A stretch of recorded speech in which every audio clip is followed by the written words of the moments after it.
The Singleton pattern, arguably the most debated design pattern in software engineering. The idea seems elegant. Guarantee exactly one instance of a class exists throughout your application's lifetime. But it's often labeled an anti-pattern, and that controversy isn't just academic posturing. This is a practical walkthrough based on patterns that come up in almost every codebase refactor. By the end, you'll know why Singleton causes problems in modern applications, when it actually makes sense to use it, and what alternatives exist that give you better testability and flexibility. Picture a typical application where you've got configuration settings, a database connection pool, and maybe a logging system. These are shared resources, things that multiple parts of your codebase need to access. If every module that needs config data creates its own instance, you're not just wasting memory, you're setting yourself up for inconsistency. One part of your app might have stale config, while another has fresh data. The Singleton pattern emerged as a way to enforce that coordination. One instance, shared everywhere, guaranteed. The pattern uses three mechanisms working together. First, you make the constructor private, so nobody can just call new on it. Second, you create a static field inside the class to hold that one instance. Third, you expose a static method, usually called getInstance, that either returns the existing instance or creates it if it doesn't exist yet. The class itself controls its own instantiation, and the rest of your code just asks for the instance whenever it needs it. There are two main ways to implement this pattern. With eager initialization, that static field creates the instance right away, at the class level. The moment this class gets loaded into memory, your logger instance exists. It's simple, thread-safe by default, and predictable. The trade-off? If your Singleton is resource-heavy and you never actually use it, you've wasted those resources. But for lightweight objects like loggers or configuration managers, eager initialization is often the cleanest approach. Lazy initialization is where things get more interesting and more problematic. The instance isn't created until someone actually calls getInstance for the first time. See that if check? That's your gatekeeper.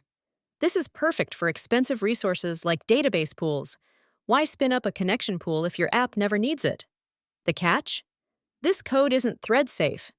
Two threads could hit that if statement simultaneously and create two instances. You'd need locks or double-checked locking to fix that, which adds complexity. Look for scenarios where multiple instances would genuinely cause chaos. Your config manager needs to ensure everyone reads the same settings. Your logger can't have three different instances competing to write to the same file. That's asking for corruption. Connection pools and thread pools exist precisely to coordinate shared resources. The key word here is shared.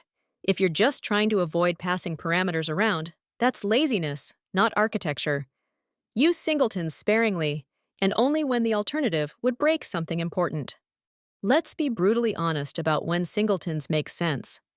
If your class has a legitimate architectural reason to exist exactly once, like a database connection pool or application config, then fine, use it. But reaching for singletons just because you want easy global access is architectural laziness. That's what dependency injection is for. The smell test is simple. Ask yourself, would having two instances actually break something, or am I just avoiding proper design? If it's the latter, you're creating technical debt disguised as convenience. Singletons create hidden dependencies. Your code silently reaches out to grab that global instance, making it impossible to see what depends on what. Testing becomes a nightmare because that global state leaks between test cases. You can't easily mock it, can't swap implementations, and here's the kicker. Your class is now doing two jobs, its actual business logic and managing its own lifecycle. That's a single responsibility principle violation. Dependency injection lets you control object lifecycles externally while keeping your dependencies explicit and testable. Instead of your code reaching out to grab that singleton instance whenever it needs it, you explicitly pass the logger into your class through the constructor. Now when you're reading the user service code, you can immediately see it depends on a logger. No hidden surprises. In your tests, you can pass in a mock logger instead. Want to use a different logging implementation? Just swap it out when you construct the service. You've made your dependencies visible, your code testable, and you've let each class focus on its actual job. The singleton pattern isn't evil, it's just often misused. When you've got a genuine shared resource like a database connection pool or application config, sure, go ahead and use it. But the moment you start turning every manager or service into a singleton just because it's convenient, that's when you're signing up for brittle, hard-to-test code. Global access feels powerful, but it's usually a shortcut that'll cost you later. Dependency injection takes a bit more upfront work, but it pays dividends in maintainability. And remember, just because you can make something a singleton doesn't mean you should. Speaking of dealing with legacy code, if you want to learn how to modernize large codebases without breaking everything, check out my next video on the Strangler fig pattern. It's a game changer for gradual refactoring.